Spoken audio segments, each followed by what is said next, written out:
Hello guys, welcome to my YouTube channel. तो दो प्यार करने वाले लोग जो कि एक साथ रहना चाहते हैं लेकिन कुदरत उन्हें अलग कर देते हैं। आखिर क्यों, चलिए अब जानते हैं। तो कहानी के शुरुआत में हम एक बेहतरीन लड़की को देखते हैं जिसका नाम वानी होता है। वानी कोर्ट में अपने बॉयफ्रेंड को इंतजार कर रही होती है जो कि आज वो दोनों शादी करने वाली होते हैं। तो इसी दौरान वानी साथ में कई सारे प्रेमी जोड़ी के देखते हैं जो कि साथ में कई सारे वादा कर रहे होते हैं और बहुत ही ज्यादा खुश होते हैं। यही सभी देखकर वानी अपने डायरी में कुछ शब्द लिखते हैं और तभी इसी जगह उसका बॉयफ्रेंड के कॉल आता है और वानी के जिंदगी के सबसे बड़ा झटका इसी जगह लगता है क्योंकि उसका बॉयफ्रेंड उसे छोड़कर जा रहा होता है क्योंकि उसको कोई दूसरा लड़की मिल गया है जो कि काफी ज्यादा अमीर है। अब सुबह से वानी जितना ज्यादा खुश थी, यह खबर सुनने के बाद वानी उतना ही टूट जाती है। बाहर उनके परिवार सभी लोग तैयार थे लेकिन वानी सोचती है अब वो क्या बोलेंगे, यही सोचते हुए वानी बेहोश हो जाती है। अब इसी के साथ यह कहानी 6 महीने बाद शिफ्ट हो जाती है और वह हर रोज अपने बॉयफ्रेंड को याद करती है। उसकी माँ उसे समझाती है कि बेटा हमें जिंदगी में आगे बढ़ना पड़ता है, यही जिंदगी का असूल है। अब इसके बाद वानी अपना पापा के साथ उदास होकर बैठी हुई थी और इंटरव्यू देने के लिए जा रही होती है। तभी उसको एक लड़का बाइक पर दिखाई देता है। ऋषि कपूर, हमारा रीड हीरो, जो कि बिना हेलमेट लगाकर बाइक चला रहा होता है और सिगरेट जलाते हुए जा रहा होता है और वो सीधा एक न्यूज एजेंसी में पहुंचती है। फिर उसके बाद वानी का इंटरव्यू होता है और वानी को एक मशहूर सेलिब्रिटी को इंटरव्यू लेने के लिए कहा जाता है लेकिन खुद उसको अप्रोच करना पड़ेगा, यही उसका टास्क है। फिर वो ऑफिस से निकल रहा होता है तभी उसी टाइम पहली बार उसका मुलाकात ऋषि से होता है जो कि वो उसका डायरी देते हुए कहता है कि वो नीचे भूल गई थी। वो उसका शुक्रिया करती है। फिर इसके बाद हम ऋषि का असली कैरेक्टर को देखते हैं। फिर वो सीधा न्यूज एडिटर को पिटने लग जाता है बिना किसी से डरे हुए क्योंकि वह असली चीज को दिखाने के बजाय वह यह दिखा रहा था कि गेस करो कि पीछे से कौन है और वह यह इसी वजह से उसको खूब ज्यादा पीटता है। वानी इस लड़का को देखकर काफी ज्यादा हैरान था कि आखिर इस लड़का को कुछ भी चीज का क्यों नहीं फिक्र है। फिर जाते हुए ऋषि वानी से कहती है कि तुम बहुत ही ज्यादा अच्छे हो। उसे जाते हुए देखकर वानी उसी में कहीं खो जाती है। फिर इसके बाद ऋषि अपने दोस्त के पास पहुंचता है लेकिन वहां पर भी जाकर ऋषि के दोस्त के साथ झगड़ा हो जाता है क्योंकि उसके दोस्त ने गाने के राइट सारा अपना नाम ले लिया था लेकिन गाना का ओरिजिनल राइट ऋषि ही था। फिर इसके बाद वो सीधा पहुंचता है एक इवेंट में जहां पर वो बहुत ही ज्यादा अच्छा गाना गाता है और उसका बोल लिखा हुआ था वानी ने। यह गाना सुनते ही यहाँ के सभी लोग झूम उठते हैं। इधर दूसरी तरफ वानी अपने डायरी में कुछ लिखने की कोशिश करता है लेकिन उसका अतीत फिर से उसे रुला देती है। फिर इसके बाद कहानी आगे बढ़ता है। इसके बाद हम ऋषि के एक सबसे अच्छा दोस्त के देखते हैं जिसका नाम है कीबी। वो इसके लिए सारा इवेंट को अरेंज भी करता है और पैसे भी लगाता है जो कि उसका कॉलेज का फीस होता है। दोस्तों फिर उसके लिए एक अच्छा मौका लेकर आया है जिसके लिए उसको बहुत सारे पैसा बना सकता है। फिर इसके बाद यह दोनों सीधा पहुंचता है पॉप स्टार के पास जिसे एक फ्रेश और एक कंपोजर चाहिए और इसीलिए उसका इवेंट मैनेजर विनीत ऋषि से डील करता है और उस गाने में उसे फ्यूचर करने का मौका भी मिलेगा और अच्छा खासा पैसा भी मिलेगा। इसी के बाद ऋषि इसका डन कर देता है। तभी उसके फ्रेंड्स में वानी दिखती है जो कि अंदर आने की कोशिश कर रही होती है। ऋषि उसके पास जाता है और वानी उसे देखकर पहचान जाती है। वानी को भी जॉब के लिए प्रिंस का इंटरव्यू तो चाहिए था लेकिन प्रिंस का मैनेजर जो विनीत है वो वानी को भाव तक भी नहीं देता है। फिर वानी बेचारी उसी जगह अकेले खड़ा होती है। फिर उसके बाद ऋषि उसका डायरी का लिखा हुआ गाना गाने लग जाता है और सभी का ध्यान अपनी तरफ खींच लेता है और प्रिंस को भी यह गाना बहुत ज्यादा पसंद आने लग जाता है। लेकिन यह गाना अधूरा था और इस गाना के पूरा सिर्फ एक ही इंसान कर सकता है, वो है वानी। फिर इसके बाद दोनों डिसाइड करने लग जाता है कि वो दोनों एक साथ मिलकर काम करेगा लेकिन वानी का कुछ डिसीजन था, वो 8 बजे के बाद काम नहीं करेगी और उसको स्मोकिंग से प्रॉब्लम है। फिर इसके बाद ऋषि उसका बात मान लेता है और इसके बाद सब सही हो जाता है। फिर इसके बाद इस गाना के आगे का बोल पूछता है लेकिन वो कहती है मुझे पता नहीं है और वो आगे को पेज को फाड़ दी है। यह बात सुनकर ऋषि को गुस्सा आ जाता है और वो कहता है कि अब आगे का बोल कैसे पता चलेगा। फिर वो इस गाने का आगे के बोल को लिखने के लिए कहता है लेकिन वानी गुस्सा हो जाती है क्योंकि वो बंद कमरे में कुछ सोच नहीं पा रही थी। इसीलिए ऋषि वो अपने फेवरेट जगह पर ले जाता है जहाँ वो क्रिकेट खेला करता था। ऋषि अपना सारा गुस्सा को निकालने के लिए क्रिकेट खेलता है और वो वानी को भी समझाती है कि तुम्हें भी यह खेल खेलना चाहिए लेकिन वानी यह सब नहीं कर सकती है। फिर इसके बाद ऋषि अपने बारे में बताता है कि वो एक रॉक स्टार स्टार बनना चाहता है जिसे उसका गाना सुनकर पूरा दुनिया पागल हो जाए। उसके पास फेम हो, पैसा हो, यह सब बात सुनकर बानी के अंदर सचमुच उसको अंदर एक स्टार दिखता है और वो इसके लिए गाना लिखना शुरू करती है। लेकिन अब 8:30 बजने वाले हैं, इसीलिए उसको अपने बाइक पर बैठा लेता है और जैकेट से बांध लेता है और भगाते हुए उसे अपने घर पे पहुंचाता है। लेकिन जाते वक्त वो उसका हाथ पकड़ता है और कहता है अभी भी मेरे पास कुछ टाइम है, और जैसे ही टाइम होता है वो वहाँ से चले जाता है। धीरे धीरे वानी को ऋषि के साथ पसंद आने लग जाता है और वो दुख भरे अपने अतीत को भूलने लग जाती है और वो यही चाहती थी तो, और सब जगह वो घूम घूम कर गाने लग जाती है। और फिर गाना कंप्लीट हो जाता है और फाइनली सभी लोग साथ में बैठते हैं और यह गाना प्रिंस को बहुत ही ज्यादा पसंद आता है। लेकिन उसका ऑर्गेनाइजर कहता है इस गाना में रैप कहाँ है और इसीलिए हमें इस गाना को छोड़ देना चाहिए और हमें दूसरे आर्टिस्ट को खोजना चाहिए। लेकिन यह बात सुनकर ऋषि को बहुत ही ज्यादा बुरा लगता है कि इतना मेहनत से वो दोनों मिलकर इस गाना को पूरा कंप्लीट किया था और उसे रैप चाहिए इस गाने में। और बानी भी कहती है कि मैंने इतना मेहनत से इस गाने को लिखा था। फिर इसके बाद ऋषि इस बात को मान जाता है और वह कहता है कि इस गाने में वो रैप को सेट कर देगा क्योंकि उसे पैसा की बहुत ही ज्यादा जरूरी है और बिना रैप के यह गाना बिकने वाला भी नहीं है। लेकिन इस बात से बानी खुश नहीं थी और फिर से उसके और बानी के बीच में एक बार बहस हो जाता है और फिर से बानी वहाँ से जाने लग जाती है। लेकिन तभी वहाँ अचानक एंट्री होता है कुछ पुलिस वाले पे। तभी जाकर हमें ऋषि के कुछ और चेहरा सामने आता है कि उसके पिता के एक पुलिस वाले ने पकड़ कर लाया था क्योंकि उसके माँ के मर जाने के बाद उसके पिताजी पूरा सदमे में चले गए थे और वह पूरा दिन शराब पीते हैं और वह इधर उधर रोड पे घूमते रहते हैं। लेकिन इस पर पुलिस उसको वार्निंग देता है कि अगली बार ऐसा होगा तब बाप बेटा दोनों को वो अंदर डाल देगा। ऋषि अपने पिताजी से बहुत ही ज्यादा परेशान हो गया था। एक तो उसका करियर ठीक से नहीं चल रहा था। इन सबसे परेशान होकर ऋषि अपने पिताजी को पकड़ कर ले जाने लग जाता है और कहता है जा तुम्हें दारू पीना है जा पी और तू जाकर मर जा क्योंकि तुमको मरने से किसी को भी कुछ भी फर्क नहीं पड़ने वाला है। ऋषि के इन शब्दों को सुनकर हमें पता चल जाता है कि ऋषि अपने लाइफ में कितना ज्यादा परेशान है और वो अंदर से कितना टूट चुका है। और पीछे खड़ी वानी ऋषि के पहली बार इतना ज्यादा गुस्सा होते हुए देखा था और वानी को भी आंख में से आंसू आ जाता है। फिर इसके बाद ऋषि के फेवरेट जगह को देखते हैं जहाँ पर ऋषि गुस्सा होने के बाद आता है, इसीलिए वानी वो वहाँ पर सीधा पहुँच जाती है और वो कहती है कि उसने रैप लिख दिया है, अब उसे पैसा मिल जाएगा। और इसी के साथ साथ वो अपने पास्ट के बारे में भी बताती है क्योंकि वह जान चुकी थी कि ऋषि भी वो उसी के तरह परेशान है। फिर वानी बताती है कि जब वो कॉलेज में थी तो उसका मुलाकात एक महेश अय्यर से था और वो दोनों में आपस में प्यार हो गया था और जब वो शादी करने ही वाली थी लेकिन वो उसी दिन मुझे छोड़कर चला गया। लेकिन तुझे पता है इससे भी बुरा क्या हुआ, वो मुझे सबसे बड़ा चीज छीन ली, वो थी राइटिंग। लेकिन फिर उसके बाद मेरा जिंदगी में तुम आया और मेरा मन भी कहने लगा कुछ लिखने का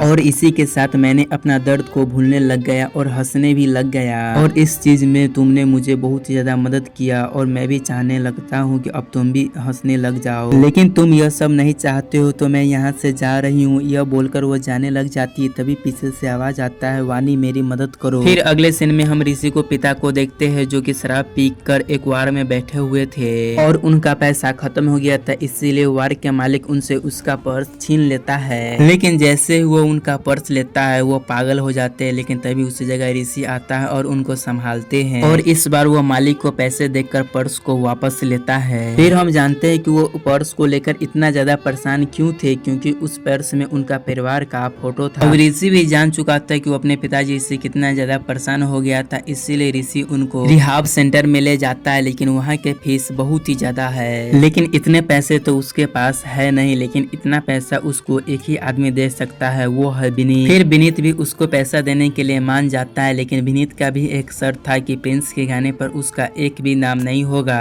ऋषि भी अपने पिताजी के लिए यह बात मान जाता है। अब गाना पूरा भी कंप्लीट हो गया था, इसीलिए ऋषि का आज वानी के साथ आखिरी दिन था। इसीलिए ऋषि उसको घर छोड़कर कहता है कि मैं चाहता हूँ कि तुम मुझसे दूर रहो क्योंकि मेरे साथ खुशियाँ ज्यादा दिन टिकता नहीं है, इसीलिए अच्छा है कि मैं तुमसे पहले ही दूर हो जाऊँ। यह बात सुनकर वानी थोड़ा सा उदास हो जाती है क्योंकि उसे ऋषि के साथ थोड़ा सा पसंद था, लेकिन अब वो क्या कर सकती थी। ऋषि के जाने के बाद वो फिर से अकेला अकेला महसूस करने लग जाती है। फिर वो अपने डायरी को खोलता है तो उसमें उसी गाना का पास्ट लिखा हुआ था। फिर वो सीधा उसी कॉन्सर्ट में पहुंच जाता है जहाँ पर ऋषि का लिखा हुआ गाना कोई और गा रहा होता है। ऋषि भी वहाँ पर मौजूद था जो कि बहुत ही ज्यादा गुस्से में था, आखिर उसके साथ हर बार ऐसा ही क्यों होता है। वो इतना मेहनत करता है लेकिन उसका मेहनत का फल कोई और ले जाता है। तभी उसी भीड़ में हम वानी को देखते हैं जो कि वो उसे ही खोजते हुए आई थी। ऋषि समझ जाता है कि वानी भी उसे चाहता है, फिर दोनों करीब आ जाती है और ये केस कर लेती है। फिर अगले सीन में हम ऋषि के उसी दोस्त के साथ में देखते हैं जो कि कहानी के शुरुआत में ऋषि ने उसके साथ झगड़ा कर लिया था, लेकिन फिर वो एक बार उनके पास जाता है वानी के कहने पर और वो उनसे माफी मांगता है, लेकिन दोस्त तो दोस्त होते फिर उसको माफ कर देते हैं। फिर वो लोग साथ मिलकर एक गाने बनाते हैं जिसके बोल वानी ने लिखी थी। फिर यह गाना ये लोग यूट्यूब पर डालते हैं और धीरे धीरे उस गाने को बहुत ही ज्यादा प्यार मिलने लग जाता है। लेकिन इसी खुशी के बीच बानी के साथ एक और चीज हो जाता है कि बानी को ऋषि के साथ देख लेते हैं उनका माता पिता,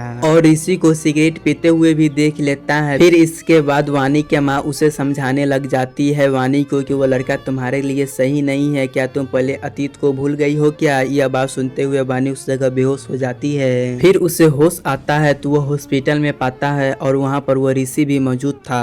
डॉक्टर कहता है कि सब कुछ सही है लेकिन आप एक बार वानी को न्यूरोलॉजिस्ट में दिखा दीजिए। और वानी ठीक था, इसीलिए ऋषि उससे मिलने के लिए जाता है, लेकिन उसको माँ उसी जगह रोक देता है और कहती है कि अगर तुम सच में वानी से प्यार करता है तो तुम उससे शादी कर लो, नहीं तो तुम यहाँ से चले जाओ, क्योंकि तुम्हें बहुत सारे लड़कियां मिल जाएगी लेकिन वानी को सिर्फ एक ही चाहिए जो कि वानी को सच्चे दिल से प्यार कर सके। यह बात सुनकर ऋषि का दिल चूर चूर हो जाता है। फिर उसके बाद वो सीधा रूम में जाता है और वानी से कहता है कि मैं तुमसे शादी करना चाहता हूँ। तभी वानी कहती है कि शादी कोई मजाक चीज नहीं है, मुझे सबसे पहले तुमके साथ वक्त गुजारना है। और यह सुनते ही ऋषि उसे गले लगा लेता है। फिर अगले सीन में हम जानते हैं कि ऋषि ने जो गाना को रिकॉर्ड करके यूट्यूब पर डाला था वो गाना बहुत ही ज्यादा वायरल हो चुका है और ऋषि से सभी लोग मिलना चाहते हैं। इसीलिए ऋषि उन लोगों से मिलने के लिए चले जाता है। वहाँ सभी लोग ऋषि को जानना चाहते थे। ऋषि की आवाज के सभी लोग दीवाने हो गए थे। आज पहली बार उसे अपने कामयाबी का एहसास होता है। दूसरी तरफ वानी एक न्यूरोलॉजी के पास जाती है जहाँ पर सब कुछ नॉर्मल था, लेकिन तभी डॉक्टर नोटिस करती है कि वानी कुछ चीज भूल रही है, जैसे कि आज का डेट और कुछ समय पहले क्या बात की थी। यहाँ तक कि उनके भाई कितने साल के हैं यह तक भी भूल गई थी।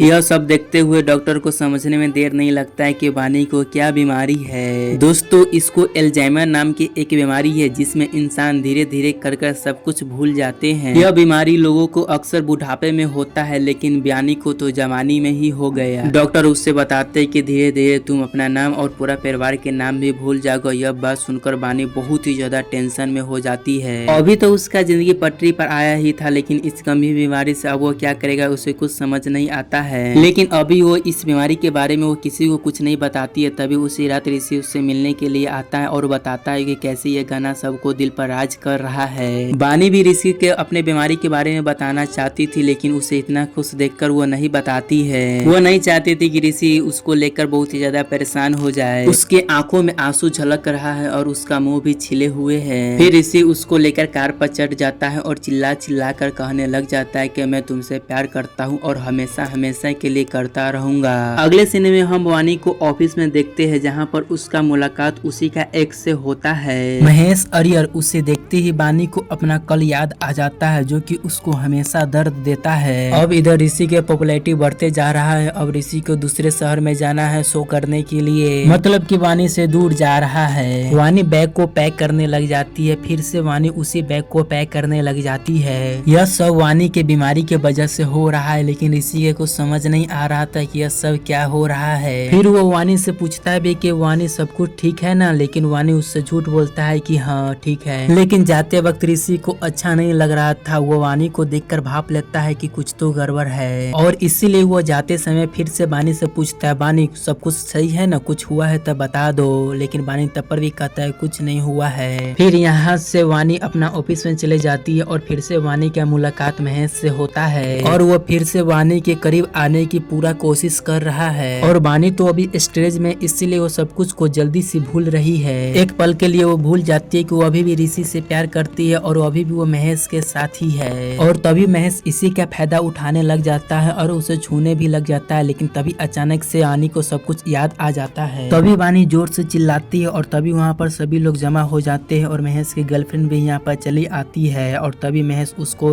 गार्ड से कहकर बाहर निकलवा देता है। यहाँ पर वानी अकेले पड़ गई है और यहाँ पर वो ऋषि को बहुत ही ज्यादा मिस कर रही है। इधर दूसरी तरफ ऋषि बार बार वानी के कॉल कर रहा है, लेकिन इधर वानी तो अपना बैग किसी दूसरी जगह पर भूल गया है, इसीलिए वो कॉल नहीं उठाती है। लेकिन वहाँ के गार्ड कॉल उठा लेता है और यहाँ के सारा बात गार्ड उसे ऋषि को बता देता है कि वानी को कितना ज्यादा जलील किया गया है। यह सुनते ही ऋषि पागल हो जाता है। उसका फ्लाइट सामने खड़ा है, लेकिन वो पागल हो की तरफ भागने लग जाता है। सब कुछ छोड़ छाड़ कर वो वापस आता है और यहाँ पर ऋषि को वानी की बीमारी के बारे में भी मालूम चल जाता है। अब सोचिए वानी इतना ज्यादा परेशानी हालत में कहाँ जाएगी, तो वही क्रिकेट ग्राउंड में ऋषि भी वहाँ पहुँच जाता है। वानी बार बार उस बॉल के मारने की कोशिश करता रहता है, लेकिन वो उसे हिट नहीं कर पाता है। ऋषि उसका हाथ पकड़ता है और उसे संभालता है, लेकिन वानी उससे दूर भागती है क्योंकि वानी को पता है कि सब कुछ वो भूल जाएगी। और वो ऋषि से कहती है कि मैंने तुम्हारे साथ जितना भी पल बिताया हुआ सब मैं भूल जाऊंगा, इसलिए मैं तुमको से कहता हूँ कि तुम मुझसे दूर रहो। फिर ऋषि उससे कहता है कि तुम हर पर हर एक दिन भूल जाओगी, तो मैं तुझे हर पर हर एक दिन तुम्हें याद दिलाते रहूंगा। एक बार नहीं 1000 बार मैं तुझे याद दिलाऊंगा। हम लोग नई याद को बनाएंगे जो भी हो जाए, लेकिन हम दोनों अपना साथ कभी भी नहीं छोड़ेंगे। यह बात सुनकर वानी रोने लग जाती है और ऋषि को गले लगा लेती है। अब वानी का ट्रीटमेंट शुरू हो जाता है। डॉक्टर उसे शहर से कुछ दिन के लिए दूर जाने के लिए कहता है ताकि उसे सुकून मिल सके। इसीलिए ऋषि उसे लेकर गोवा चले जाता है और वो दोनों बहुत ही अच्छा समय वहाँ पर बिताते हैं। और इसी तरह से ऋषि के एक दिन अगला दिन उसका कांटेक्ट था और हजारों लोग को देख वानी काफी ज्यादा खुश होती है। फिर यहाँ पर अचानक से वानी का याद चले जाता है और यहाँ पर आता है महेश, जो कि उसे फिर से उसका फायदा उठाना चाहता था। फिर महेश उसका बाल छूता है और उसका करीब आने की कोशिश करता है। जब फिर जैसे उसको किस करने वाला होता है तभी उसी जगह ऋषि चले आता है। ऋषि समझ जाता है कि वानी का याद जा रहा है, तभी ऋषि उसको वानी को अपने साथ चलने के लिए कहता है। तभी महेश बोलता है तू है कौन रे? शायद उसे पता नहीं है कि ऋषि क्या चीज है और उसे गुस्सा दिलाने पर वो क्या कर सकता है। फिर ऋषि को गुस्सा चले आता है और ऋषि उसको इतना पिटता है कि उसको मुंह में से ब्लड आने लग जाता है। तभी दोस्तों यहाँ पर एक इमोशनल सीन हो जाता है। उसके सामने वानी चली आती है, चाकू लेकर पीछे खड़ा हो जाती है। वो ऋषि को गुस्से में कहती है छोड़ महेश को, तू होता है कौन इसे मारने वाला। अब दोस्तों ऋषि को यहाँ लग गया कि वो वानी के साथ जितना भी पल बिताया वो सब वानी भूल गई है। उसे ऐसा लग रहा है कि वो अभी भी महेश के साथ ही है। अब ऋषि वानी के ऐसा हालत को देखकर अपने आंसू को वो रोक नहीं पाता है। तभी वानी ऋषि के हाथ में चाकू को घुसा देता है। अब रोता हुआ ऋषि वानी को अपने हाथ में ले लेता है। अब चाहे कुछ भी हो जाए वानी को अकेला ऋषि नहीं छोड़ेगा। इसी के साथ वानी बेहोश हो जाती है। जब कल उसका आँख खुलता है तो वो कल के बाद सब कुछ भूल गई थी। वो ऋषि को आई लव यू कहती है, लेकिन वो आई लव यू ऋषि नहीं बल्कि महेश कहती है। यह सुनते ही ऋषि समझ जाता है कि अब वानी सब कुछ भूल गई हुई है, लेकिन अभी भी ऋषि उसे अकेला नहीं छोड़ सकता है। फिर थोड़ी देर के बाद ऋषि वहाँ आता है तो वानी वहाँ नहीं होती। वो सब जगह खोजने लग जाता है। एक तो उसे कुछ भी याद नहीं है, लेकिन अब वो अकेले कहाँ रहेगी। पुलिस भी उसको ढूंढने में लग जाता है, लेकिन किसी के कोई भी जानकारी नहीं मिल पाता है। वो कहीं गायब हो गई थी। अब ऋषि उसी जगह पर जाता है जहाँ पर वानी से वो आखिरी बार मिला था और ऋषि गुस्से में वहाँ के सभी चीज को तोड़ने लग जाता है। तभी ऋषि को वानी के डायरी मिलता है जो कि वो जाने के समय एक गाना लिख गई थी। यह देखकर ऋषि अपने सभी दोस्तों से कहता है कि यह गाना हर गली हर चौराहे में बजना चाहिए, तभी जाकर हम उसको खोज पाएंगे। फिर ऋषि के सभी दोस्त समझाने लग जाते हैं कि वानी अब सब कुछ भूल चुकी है, अब उसे कुछ भी याद नहीं है, लेकिन ऋषि तभी भी उसके प्यार में डूब गया था। फिर इसके बाद कहानी 1 साल बाद शिफ्ट होता है। अब ऋषि बहुत ही बड़ा स्टार बन गया है। अब उससे सभी लोग मिलना चाहते हैं, लेकिन ऋषि को इतना सारा प्यार मिलने के बाद भी ऋषि अभी भी अकेलापन महसूस करता रहता है। और इस अकेलापन को दूर करने के लिए ऋषि हर वक्त वानी को खोजता रहता है। और आज ऋषि का इंतजार खत्म हो जाता है। उसे एक रील्स दिखती है जो कि उसी के गाना एक लड़की गा रही होती है और वानी उसी के पीछे बैठी हुई होती है। यहाँ पर वानी के सिर्फ आंखें ही दिख रही है और ऋषि के लिए सिर्फ उसका आंख ही काफी है। ऋषि तुरंत उसी जगह पर पहुँचता है जहाँ पर उसी के गाना पर रील्स बनाया गया था और उसी लड़की से ऋषि मिलता है। और ऋषि खोजते खोजते पहुँच जाता है रिहाब सेंटर में, जहाँ पर उसे एक नर्स दिखाई देता है जो कि ऋषि को देखते ही पहचान जाती है। और वह नर्स ऋषि को एक वानी का लेटर देता है और उस लेटर में लिखा हुआ था आई होप कि ये लेटर तुम्हें कभी भी न मिले, कि मैं जानता हूँ कि अगर तुम्हें मेरे बारे में पता चल गया तो तुम सब कुछ छोड़कर तुम मेरे पास चले आओगे और मैं यह नहीं चाहती हूँ। यह अजीब बीमारी है, जब मुझे अंदर से याद आता है तो मैं टूटते जाती हूँ। मैं नहीं चाहती हूँ कि तुम मुझे ऐसी हालत में देखकर तुम्हें तकलीफ हो, इसीलिए तुम्हें मैं छोड़कर वहाँ से चली आई। ऋषि मैं तुमसे जितना दूर जाने की कोशिश करता हूँ तुम्हारी गाना मुझे उतना ही करीब लाने की कोशिश करता है। यह सब पढ़कर ऋषि रोने लग जाता है। फिर फाइनली उसे वानी मिलता है जो कि सब कुछ भूल गई थी। फिर वो ऋषि से पूछती है कि वो कौन है और वो यहाँ पर क्यों आया है। फिर ऋषि अपने अंदर सभी जख्मों को दबाए हुए कहता है कि वो एक म्यूजिशियन है। काफी समय से मैं एक गाना लिखने की कोशिश कर रहा हूँ, लेकिन तुम एक राइटर हो ना, इसीलिए मैं तुमसे मिलने के लिए आया हूँ। और अब मेरे अंदर कोई एक्सप्रेशन बचा ही नहीं कि मैं अब गाने को लिख सकूं। अब इसके बाद ऋषि उसको पहाड़ों पर ले जाता है जहाँ पर कुछ बच्चे क्रिकेट खेल रहा होता है, और यही वो करता है जब उसे काफी ज्यादा गुस्सा में होता है। वो वानी को सब कुछ कहता है जो कि वो उसने पहली बार कहा था। और फिर अचानक से वानी को धीरे धीरे सब कुछ याद आने लग जाता है, और फिर उसे याद चले आता है कि ऋषि ही उसका सच्चा प्यार है। और याद आते ही वो जोर से चिल्लाता है, ऋषि आई लव यू। यह बोलते ही दोनों एक दूसरे को गले लग जाते हैं, और यही इमोशनल सीन के बाद ये कहानी यहाँ पर ही पूरी अच्छी तरह से खत्म हो जाता है। तो दोस्तों, आपको ये लव स्टोरी मूवी कैसा लगा आप हमें कमेंट करके बता सकते हैं। अगर इस मूवी के थोड़ा रिव्यू के बात किया जाए तो यह मूवी सनम तेरी कसम से ही बहुत ही ज्यादा बेहतरीन है, लेकिन इस मूवी के गाने की बात करें तो बहुत ही ज्यादा बेहतरीन सॉन्ग है। और हाँ दोस्तों, आप इस चैनल को सब्सक्राइब करना ना भूले, आपके लिए नई एक्सप्लेनेशन वीडियो में बहुत ही जल्दी लाने वाले हैं।